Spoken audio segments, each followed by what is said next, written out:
Hello all, nursing ക്ലൗഡിൻ്റെ പുതിയൊരു വീഡിയോയിലേക്ക് നിങ്ങൾക്ക് ഏവർക്കും സ്വാഗതം. നിങ്ങൾ തംബ്നെയിൽ കണ്ടതുപോലെ തന്നെ ഈ ഒരു വീഡിയോയിൽ പറയുന്നത് നാർസെറ്റ് 11 നോട്ടിഫിക്കേഷനെ പറ്റിയിട്ടാണ്. നമ്മുടെ നാട്ടിലെ 19 എയിംസിനെ കൂടാതെ തന്നെ all India institute of medical സയൻസിനെ കൂടാതെ തന്നെ കുറച്ച് സെൻട്രൽ ഗവൺമെൻറ് ഹോസ്പിറ്റൽസിൻ്റെയും കൂടെ റിക്രൂട്ട്മെൻറ്റ് ചേർത്തിട്ടാണ് ഇത്തവണത്തെ നാർസെറ്റ് 11 നോട്ടിഫിക്കേഷൻ പുറത്തു വന്നിട്ടുള്ളത്. നിങ്ങൾക്ക് എയിംസ് എന്ന് പറയുമ്പോൾ നിങ്ങൾക്ക് എല്ലാവർക്കും അറിയാവുന്നതാണ് all India institute of medical science, അല്ലെ? നമ്മുടെ ഡൽഹിയിലുള്ള എയിംസാണ് കൂടുതലും എല്ലാവർക്കും അറിയാവുന്നത്. അതുപോലെ തന്നെ നമ്മുടെ ഇന്ത്യയിൽ പല ഭാഗത്തായിട്ട് വീണ്ടും വേറെ എയിംസുകളുണ്ട്. Like AIIMS Patna, then AIIMS Deoghar, അതുപോലെ തന്നെ നമ്മുടെ സൗത്തിലേക്ക് നോക്കുകയാണെന്നുണ്ടെങ്കിൽ എയിംസ് മംഗളഗിരി, അതുപോലെ മധുരയിൽ എയിംസ് വന്നിട്ടുണ്ട്. അങ്ങനെ 19 എയിംസിലേക്കും അതുപോലെ തന്നെ ഈ പറഞ്ഞ കുറച്ച് സെൻട്രൽ ഗവൺമെൻറ് ഹോസ്പിറ്റൽസിലേക്കും കൂടെ ചേർത്തിട്ടാണ് ഇത്തവണത്തെ നോട്ടിഫിക്കേഷൻ വന്നിട്ടുള്ളത്. അപ്പോൾ നിങ്ങൾ നാട്ടിൽ തന്നെ ഒരു സെൻട്രൽ ഗവൺമെൻറ് ജോലിയാണ് ആഗ്രഹിക്കുന്നത്, അതായത് ഇന്ത്യയിൽ തന്നെ ഒരു 1 ലക്ഷം രൂപ സാലറിയോട് കൂടി വർക്ക് ചെയ്യാനാണ് നിങ്ങൾ ആഗ്രഹിക്കുന്നതെന്നുണ്ടെങ്കിൽ നിങ്ങൾക്കുള്ള ഏറ്റവും നല്ലൊരു അവസരം തന്നെയാണ് ഈ നോർസെറ്റ് എന്ന് പറയുന്നത്. ഓക്കെ, സോ അതിൻ്റെ എലിജിബിലിറ്റിയും അതുപോലെ തന്നെ ഏജ് ബാറും എല്ലാം ഈ ഒരു വീഡിയോയിൽ പറയുന്നുണ്ട്. ഇതിനെ പറ്റിയിട്ടുള്ള ഇമ്പോർട്ടൻറ്റ് ഇൻഫർമേഷൻസ്, ദെൻ ഈ എക്സാമിൻ്റെ പാറ്റേൺ എല്ലാം ഈ ഒരു വീഡിയോയിൽ പറയുന്നുണ്ട്. സോ വീഡിയോ സ്കിപ്പ് ചെയ്യാതെ ഫുള്ളായിട്ട് കാണുക. ഈ ഒരു വീഡിയോയിലൂടെ തന്നെ നമുക്ക് എല്ലാ ഇൻഫർമേഷൻസും കിട്ടുന്നതാണ്. അപ്പോൾ നമുക്ക് ആദ്യം ഇതിൻ്റെ എലിജിബിലിറ്റി ആർക്കൊക്കെ അപ്ലൈ ചെയ്യാം എന്നുള്ളത് നമുക്ക് നോക്കാം, അല്ലേ? എന്നിട്ടല്ലേ നമുക്ക് ബാക്കി കാര്യങ്ങൾ നോക്കാം. അപ്പോൾ എലിജിബിലിറ്റി നോക്കിക്കഴിഞ്ഞാൽ എയിംസിൻ്റെ നോട്ടിഫിക്കേഷൻ അനുസരിച്ചിട്ട് എലിജിബിലിറ്റി അവർ പറയുന്നത് BSc നഴ്സിംഗ് ക്വാളിഫിക്കേഷനാണ് പറയുന്നത്. BSc നഴ്സിംഗ് ക്വാളിഫിക്കേഷൻ പ്ലസ് ഏതെങ്കിലും ഒരു സ്റ്റേറ്റ് നഴ്സിംഗ് കൗൺസിലിൻ്റെയോ അല്ലെങ്കിൽ ഇന്ത്യൻ നഴ്സിംഗ് കൗൺസിലിൻ്റെ രജിസ്ട്രേഷൻ. ഓക്കെ, ഇനി അതല്ല നിങ്ങൾ പഠിച്ചത് GNM അല്ലെങ്കിൽ general nursing and midwifery course ആണെന്നുണ്ടെങ്കിൽ 2 ഇയർ എക്സ്പീരിയൻസ് അവർ പറയുന്നുണ്ട്. അതായത് ഒരു 50 ബെഡിൽ കുറയാത്ത സ്ട്രെങ്ത് ഉള്ളൊരു ഹോസ്പിറ്റൽ 2 വർഷത്തെ എക്സ്പീരിയൻസ് വേണം. അതായത് ഒരു BSc നഴ്സിംഗ് കഴിഞ്ഞ ഒരാളെ സംബന്ധിച്ച് ഏറ്റവും നല്ലൊരു ഓപ്പർച്യൂണിറ്റിയാണ് വിത്തൗട്ട് എക്സ്പീരിയൻസ് നിങ്ങൾക്ക് ഈ ഒരു 1 lakh സാലറിയോട് കൂടി ജോലി കിട്ടുക എന്നുള്ളത്. ഓക്കെ, അപ്പോൾ അതിന് ഒരു എക്സ്പീരിയൻസും ആവശ്യമില്ല. ഇനി ഇതിൽ തന്നെ നമ്മൾ പറഞ്ഞു വേറെ കുറച്ച് സെൻട്രൽ ഗവൺമെൻറ് ഹോസ്പിറ്റൽസിലെ കൂടെ റിക്രൂട്ട്മെൻറ്റ് ഇതിൻ്റെ കൂടെയാണ്. അതായത് എയിംസിനെ അവരൊരു എക്സാം സെൻറ്റർ ആയിട്ട് കണ്ട് അവർ റിക്രൂട്ട്മെൻറ്റ് ഇതിലേക്ക് ഏൽപ്പിച്ചേക്കാൻ. നിങ്ങൾക്ക് ഓൾറെഡി അറിയാവുന്ന ഇൻസ്റ്റിറ്റ്യൂട്ട്സാണ് നമ്മുടെ പോണ്ടിച്ചേരിയിലെ ജിപ്മർ എന്ന് പറയുന്നത്, അല്ലേ?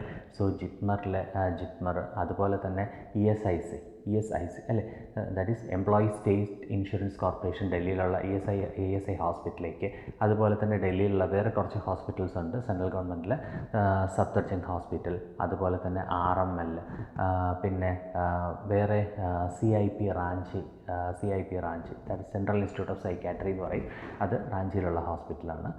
അതുപോലെ തന്നെ ഡൽഹിയിലുള്ള national institute of TB and respiratory diseases, ഇവിടെ എല്ലാം ഇങ്ങനെയുള്ള കുറേ ഹോസ്പിറ്റൽസിന് ചേർന്നിട്ടാണ് ഈ റിക്രൂട്ട്മെൻറ്റ് നോട്ടിഫിക്കേഷൻ വന്നിട്ടുള്ളത്.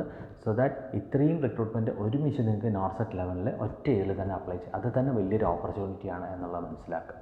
ഓക്കെ, അപ്പോൾ നമ്മൾ ഏജ് ബാറിലേക്ക് വരുമ്പോഴത്തേനും എയിംസിലേക്കുള്ള റിക്രൂട്ട്മെൻറ്റിന് വേണ്ടിയിട്ട് അവർ പറയുന്ന ഏജ് ലിമിറ്റ് എന്ന് പറയുന്നത് 18 തൊട്ട് 30 വയസ്സ് വരെ. അതായത് ഒരു ജനറൽ കാറ്റഗറിയിലെ ഒരാളെ സംബന്ധിച്ച് 30 വയസ്സ് വരെയാണ് എയിംസിലേക്കുള്ള എക്സാം എഴുതാൻ പറ്റുക. ഇനി ഒരു റിസർവേഷൻ ഉണ്ടെന്നുണ്ടെങ്കിൽ OBC റിസർവേഷൻ ഉണ്ടെങ്കിൽ 33 വരെയും, SCO ST റിസർവേഷൻ ആണെങ്കിൽ 35 വയസ്സ് വരെ എയിംസിലേക്കുള്ള എക്സാം എഴുതാവുന്നതാണ്. പക്ഷേ ഇതിൻ്റെ കൂടെ തന്നെ വന്നിട്ടുള്ള ജിപ്മറിലാണെന്നുണ്ടെങ്കിൽ അവർ ഏജിൽ ഒരല്പം റിലാക്സേഷൻ ഉണ്ട്. അവർ പറഞ്ഞിട്ടുള്ള ഏജ് ബാർ എന്ന് പറഞ്ഞാൽ 35, അതായത് ജനറൽ കാറ്റഗറി ഉള്ള ഒരാളെ സംബന്ധിച്ച് 35 വയസ്സും, ഇനി OBC ആണെന്നുണ്ടെങ്കിൽ 38 വയസ്സും, SCO ST ആണെന്നുണ്ടെങ്കിൽ 40 വയസ്സ് വരെയും പറയുന്നുണ്ട്. ഓക്കെ, അപ്പോൾ 40 വയസ്സ് വരെ ഉള്ളവർക്കും നോർസെറ്റ് എഴുതാം, പക്ഷേ ജിപ്മറിലേക്ക് മാത്രമേ അപ്ലൈ ചെയ്യാൻ പറ്റുള്ളൂ എന്നുള്ളൂ. ഓക്കെ, അത് ഈ നോർസെറ്റിൻ്റെ ആപ്ലിക്കേഷൻ തന്നെ ഓപ്പൺ ചെയ്ത് നിങ്ങൾക്ക് ജിപ്മർ ഓപ്ഷൻ കൊടുത്ത് ചെയ്യാവുന്നതാണ്. ഓക്കെ, ഇനി ഇതിൽ വേറൊരു റിസർവേഷൻ വരുന്നത് ഇമ്പോർട്ടൻ്റ് ആയിട്ട് വരുന്ന വേറൊരു റിസർവേഷൻ എന്ന് പറഞ്ഞു കഴിഞ്ഞാൽ PWBD എന്ന് പറഞ്ഞ കാറ്റഗറി. അതായത് നിങ്ങൾക്കറിയാം ഡിസബിലിറ്റി കാറ്റഗറി വരുന്ന ആൾക്കാരുണ്ട്, അല്ലേ? ദാറ്റ് ഈസ് അതിനെ പറയുന്ന person with bench mark disability എന്ന്. അവർക്ക് 10 വർഷം വരെ റിലാക്സേഷൻ. അപ്പോൾ നിങ്ങളൊന്ന് ആലോചിച്ച് നോക്കി, എയിംസിൻ്റെ എക്സാം എഴുതുമ്പോൾ 30 വയസ്സ് ഉള്ള ഒരു ജനറൽ കാറ്റഗറിക്കാരന് PWBD റിസർവേഷൻ ഉണ്ടെന്നുണ്ടെങ്കിൽ അദ്ദേഹത്തിന് 40 വയസ്സ് വരെ എഴുതാം. ഇനി SC ST ആണെന്നുണ്ടെങ്കിൽ 45 വയസ്സ് വരെ എഴുതാം. അപ്പോൾ നമ്മുടെ കാറ്റഗറിയും അതുപോലെ തന്നെ റിസർവേഷനും അനുസരിച്ചിട്ട് ഏജ് ഇങ്ങനെ മാറിക്കൊണ്ടിരിക്കും. ഓക്കെ, സോ അതൊന്ന് നിങ്ങൾ മനസ്സിലാക്കുക. പിന്നെ ഇതിൽ ESIയുടെയും വിളിച്ചിട്ടുണ്ടെന്ന്. ESIയുടെ ടോട്ടൽ നമുക്ക് വിളിച്ചിട്ടുള്ള എല്ലാം കൂടെ എല്ലാ ഹോസ്പിറ്റൽസിലെയും വേക്കൻസി ചേർത്ത് വിളിച്ചിട്ടുള്ളത് 2216 വേക്കൻസിയാണുള്ളത്.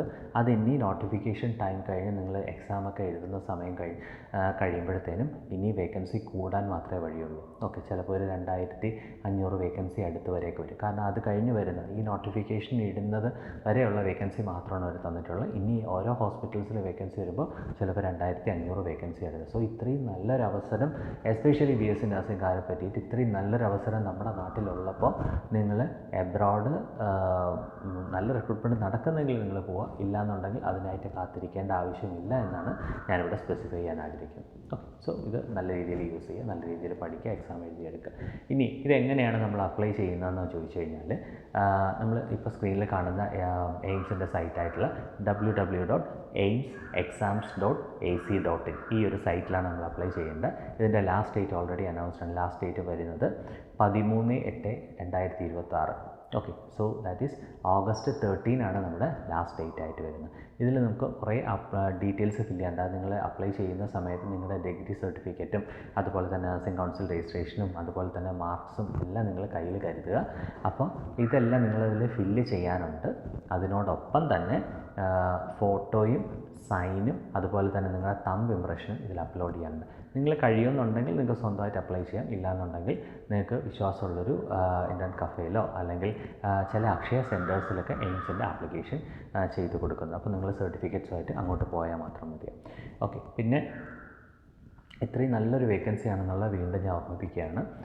ദെൻ ഇതിൽ നമ്മൾ ഒരു എയിംസ് എന്ന് പറയുമ്പോൾ നിങ്ങൾക്ക് ഓൾറെഡി അറിയാം, എയിംസ് ഡൽഹി ഉണ്ട്, then AIIMS Patna, AIIMS Bhopal, AIIMS Rishikesh. ഇപ്പോൾ നമുക്ക് മധുരയിൽ എയിംസ് ഉണ്ട്. അതുപോലെ തന്നെ നമ്മുടെ ആന്ധ്രയിൽ മംഗളഗിരി എന്ന് പറയുന്ന സ്ഥലത്ത് എയിംസ് ഉണ്ട്. അപ്പോൾ പണ്ടത്തെ പോലെ ഡൽഹി വരെ പോകണമെന്നില്ല, നിങ്ങൾക്കൊരു ഈ ഒരു മിനിമം ഡിസ്റ്റൻസിൽ തന്നെ ഉണ്ട്. ഓക്കെ, ഭാവിയിലേക്ക് നമുക്ക് കേരളത്തിലേക്ക് എയിംസ് വന്നു കഴിഞ്ഞാൽ ആ ഒരു വേക്കൻസി നിങ്ങൾക്ക് കിട്ടുന്നതാണ്. ഓക്കെ, ഇനി നമുക്ക് ഇതിൻ്റെ ഒരു എക്സാം പാറ്റേണിലേക്ക് നോക്കാം. ഓക്കെ, സോ നമ്മുടെ നിങ്ങൾ ആപ്ലിക്കേഷൻ ഈ പറഞ്ഞ August 13 തന്നെ കംപ്ലീറ്റ് ചെയ്യാൻ. ലാസ്റ്റ് നിമിഷം വരെ നിൽക്കരുത്. കാരണം ലാസ്റ്റ് ദിവസങ്ങളിലൊക്കെ ആകുമ്പോഴത്തേനും സൈറ്റ് ഹാങ് ആവാനും ഒക്കെ ചാൻസ് ആണ്. ദെൻ അപ്പോൾ ഇതിൻ്റെ എക്സാമിലേക്ക് വന്നു കഴിഞ്ഞാൽ നമ്മുടെ ഈ നോർസെറ്റ് എക്സാം വരുന്നത് CBT ആണ്. അതായത് കമ്പ്യൂട്ടർ ബേസ്ഡ് ടെസ്റ്റ് ആയിട്ടാണ് നമ്മുടെ നോർസെറ്റ് എക്സാം വരുന്നത്. അപ്പോൾ ഈ കമ്പ്യൂട്ടർ ബേസ്ഡ് ടെസ്റ്റ് തന്നെ 2 സ്റ്റേജസ് ആയിട്ടാണ് നടക്കുന്നത്. സ്റ്റേജ് 1 നമ്മൾ പറയുന്നത് പ്രിലിമിനറി എക്സാം എന്നും സ്റ്റേജ് 2 നമ്മൾ പറയുന്നത് മെയിൻസ് എക്സാം എന്നാണ്.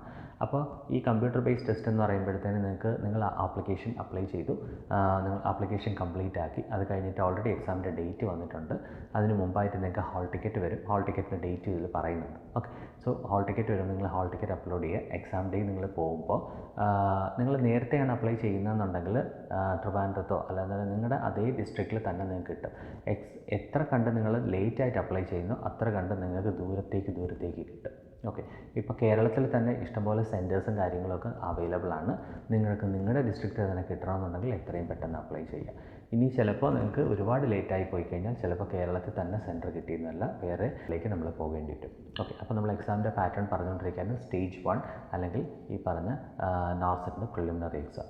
അപ്പോൾ നിങ്ങൾ അതിന് എക്സാമിനായിട്ട് പോകുമ്പോഴത്തേനും എക്സാം ഹാളിൽ പ്രിലിമിനറി എക്സാമിനും മെയിൻ എക്സാമിനും നിങ്ങൾ CBT എക്സാമാണുള്ളത്, കമ്പ്യൂട്ടർ ബേസ്ഡ് ടെസ്റ്റാണുള്ളത്.